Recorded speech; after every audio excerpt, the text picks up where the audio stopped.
Last lap in the Audi R8 at Daytona. And looking at this, you're gonna say, you're not gonna win this one, especially after doing something like this.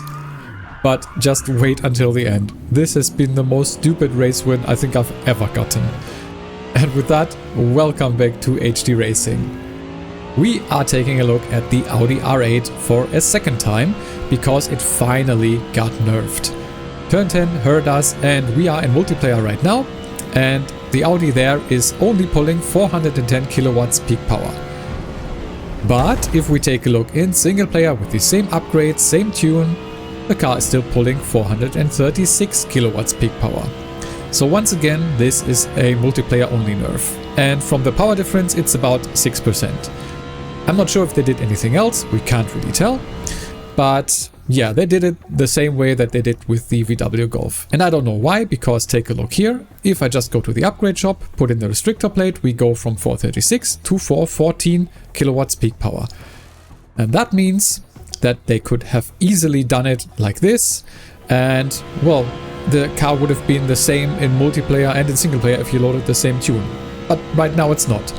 So I had to be a little bit creative to show you the hot laps that I usually do, because I can't load the exact same state of the car that is present in the multiplayer GT spec series. So I did what I just showed you. I just put in the restrictor plate and put the power with that to 414 kilowatts. It's close enough in my opinion to what is in multiplayer. I'm not sure if there are any other nerfs.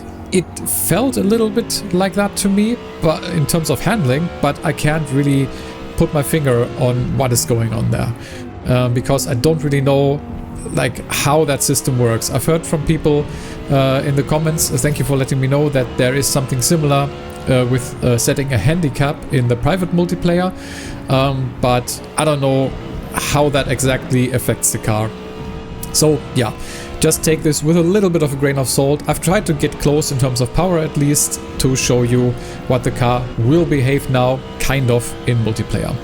So it sits at 826 PI in single player here. It's gonna be different in multiplayer because there the upgrade state is the same, but it has a, well, under the hood power nerf with probably the handicap system. So yeah, I had to be a little bit creative and do it like this. I hope it's close enough, and you're gonna see that the car still performs quite okay in my opinion. I don't think it's overpowered anymore, and that is a good thing. So finally the Audi R8 is put in line. And you're seeing here the stock lap, and I was able to do a 144.029, which isn't bad. It's a little bit faster than I was able to do in the very beginning in the, well, unnerfed version of the car, but back then I also wasn't that great at driving and at Barcelona, so I can't really compare those. But I think comparing that time to the other cars that we've taken a look at, I think that's pretty much fine. And you can take a look in the spreadsheet in the description if you're interested how it compares both with the stock and with the tune time. Because as I said in that spreadsheet, I wasn't gonna do a tune for this car until it got nerfed. And since it now did, I just had to do it. So, what did I do? Well, we're gonna take a look afterwards in detail, but I mainly tried to get the car still rotating as nicely as it does in the stock tune, because I think the stock tune is quite good, but I wanted to get a little bit more speed and, well, little bit more rotation in certain parts of corners, and then a little bit more stability in the, especially the faster, more downforce related corners. And I hope I managed to do that. I think the tune is driving quite nicely. It uses quite a bit of aero still, even on the rear, because otherwise it was getting quite unstable for me. You can experiment with lowering that if you want to, and, well, experiment with other settings as well. Feel free to do that. That is why I always show the tunes in the videos. But yeah, the car did behave quite nicely. It wasn't ridiculously much faster than the stock version. I didn't expect it to be, but it did behave nicely, and I was able to do, as you will be able to see here, a 143.822. So not too bad, but definitely not overpowered anymore, in my opinion. So here's the tune. As I said, this is driven using the upgrades for single player, so a little bit different than in multiplayer, but I did try this tune in multiplayer a lot as well. And I'm gonna show you a couple of races afterwards so you can see the tune in action in the actual multiplayer state, because as I said, it's a little bit different. But yeah, other than a couple of settings, mainly aero, I think pretty much standard values, I would say, but you can see still a lot of aero on the rear because otherwise it was getting quite unstable for me. And also I had to raise the deceleration diff a little bit more than I usually do, I would say, but it was feeling kind of nice in my opinion. And the Audi R8 was always a car that was behaving a little bit, well, was a little bit difficult to drive, I would say. Not super difficult, but definitely something that you needed to be able to, yeah, get to grips with how the car handled. And that still is true to some degree, but I think with the tune it handles a little bit better than the stock version and is still as fast, if not a little bit faster, as you were able to see.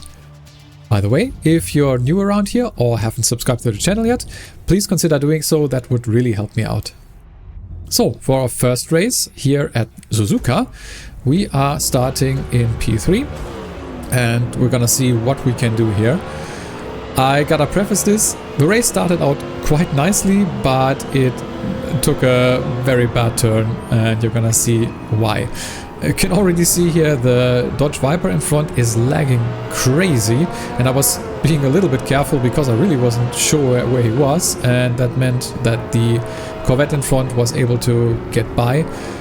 Not a huge deal, and you can see the Ferrari in front also having a lot of trouble. Was nice to see, by the way, some different cars in this one. Was quite the mixed field. Not the biggest grid, but still kind of nice, and qualifying did go kind of well. And I felt the car handled very well on this track. And I didn't have any major problems in qualifying with just getting the car on the track quite quickly. The gaps in terms of lap times to the two guys that were in front of me wasn't all that big. You can see here I'm able to pull alongside the Corvette for the hairpin, so I'm like, okay, I'm on the inside. That's probably gonna be quite an easy pass, but he decides to fall behind and push me from the back instead of going around the outside, which I was like, why would you do that? I guess to be able to get by me easier? I don't know, it was really weird, and I was already a little bit frustrated with this one.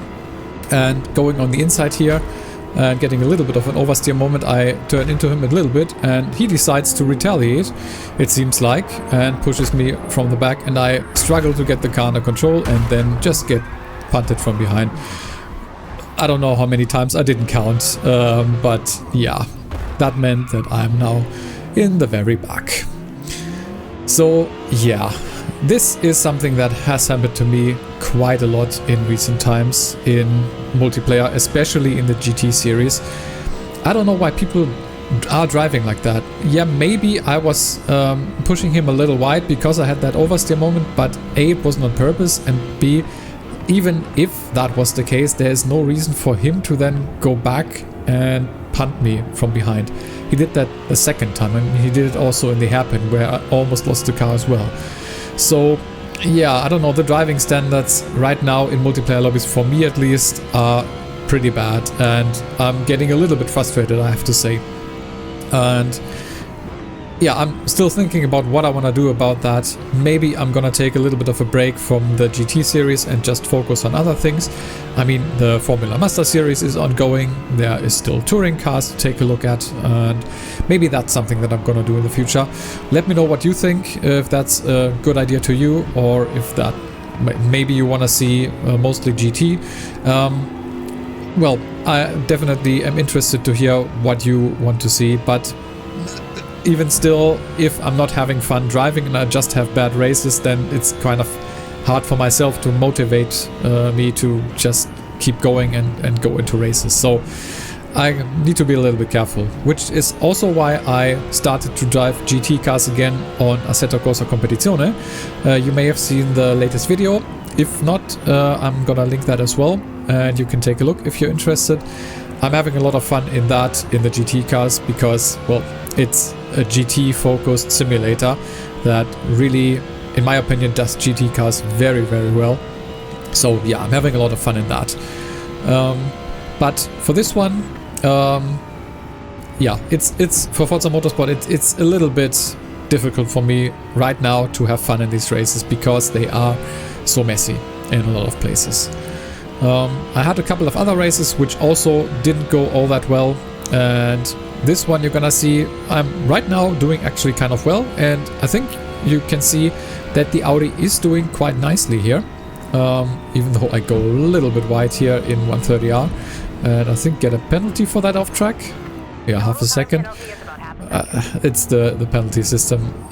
I don't know if that's really warranted, but I mean, half a second, okay, maybe. I've gotten more than that in that corner, even for just going a little bit wide, so yeah. But yeah, the Audi R8 is feeling quite nice, in my opinion, and it is still fast. It's just not ridiculously fast anymore. It's a car that is handling a little bit... It's a little bit more difficult than some of the other cars. Like I personally like the M8 or the C8 more in terms of handling, and you can see here if you over push the Audi R8 a little bit, like I definitely did here, it can bite you. I think this was mostly driver error, but well, still, that race in the end I finished I think P10 or something. Wasn't all that great, so we are gonna jump to the next one, and this one is at Daytona, a track that I also wanted to show, but I was struggling to get good races on this. And once again, it's a very small lobby. One guy in front decides I'm not gonna start. I'm not quite sure what that was about. And well, it's raining, and this is gonna be a spicy race for sure, as you're gonna see. Even though, as I said, only 6 players, was still kind of interesting, and I also needed to get back into Daytona. I haven't driven this track in a long time, so excuse the kind of weird lines at some places here. I definitely need to, well, relearn the track a little bit, I think, because I'm kind of struggling. But yeah, as I said, still kind of fun, and I'm managing here to get, well, on the inside first of that other Audi, and he then sends it over the grass a little bit, and I don't know, was a little bit weird. And well, I outbrake myself a little bit for the left-hander here going onto the oval and get pushed from behind. Like, I'm not quite sure how that happened, but for the first time in a long time the penalty system actually punishes the player behind and gives him half a second penalty, and he also did spin out, and I for some reason managed to catch the car. It was kind of ridiculous, I didn't really expect that, but well, it happened, so it was kind of nice. Coming into, I'm not quite sure what this corner is called, but basically the chicane here, I get a little bit of a better launch, and I don't know what that guy was doing. He seemed to be, well, not going towards the apex, but really turning more towards the outside, which meant that he did ram into me, or I into him. Not quite sure, that might have been my mistake still. I maybe should have given him a little bit more space, but yeah, it was kind of difficult to judge. So yeah, let me know if you can tell from just that perspective who would be at fault there, because I can't really tell you, which is also like something that is frustrating me about Forza Motorsport. You can't check the replay to really learn from what was going on, and like in game you can not see all that well because of the missing radar system. You just have the arrows, and then sometimes it's a little bit hard to judge what is actually going on, and then you can't even take a look in the replay. So yeah, still not fixed sadly with update 4. I'm not quite sure if they are gonna fix that eventually. I mean, it's been broken since the beginning, and they mentioned that they fixed it at least once, and it wasn't, so yeah, not quite sure what's going on there. Hopefully update 5 will bring a couple more fixes, because update 4 was really lacking, but well, we will see. But yeah, I think I've said all that I wanted to say about the Audi. It is a fun car still. It was in the beginning, it was just too strong, and that meant that I was not driving it because, well, I didn't want to drive a car that was clearly overpowered. Turn 10 took a long time to actually fix it in some sense, because, well, it's been how many patches? Yeah, we are on update 4, so a lot. And, well, it finally has been nerfed, and I think it's in a good place now. And by the way, we are now on the last lap here at Daytona, and it was raining. It's still raining a little bit, but the wet tires are gone for me. Take a look in the bottom right, especially the rears. They are pretty much gone, and I can feel that, and it's really difficult at this point to control the car. I was catching up to P1 quite nicely over the last couple of laps, but, well, this meant that I was once again falling behind. But I was still kind of hoping, like, he might be in the same situation in terms of tires, so maybe there's still a chance. So I was trying to push it and try to get the car to, well, still behave kind of okay and get me through this chicane for the last time, but nope. The rear tires say no, and I spin out. And you've seen that in the very beginning of the video, and I was saying that I was still winning this one. How? You can see P1 has pulled away. He is now 10 seconds in front. So I was at this point like, okay, second place it is. What can you do?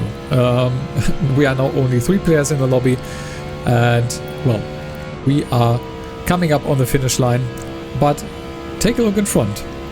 There is the car that was P1, and he's slowing down. I'm not quite sure if he did slow down on purpose for some reason, or if he actually did run out of fuel in the very end.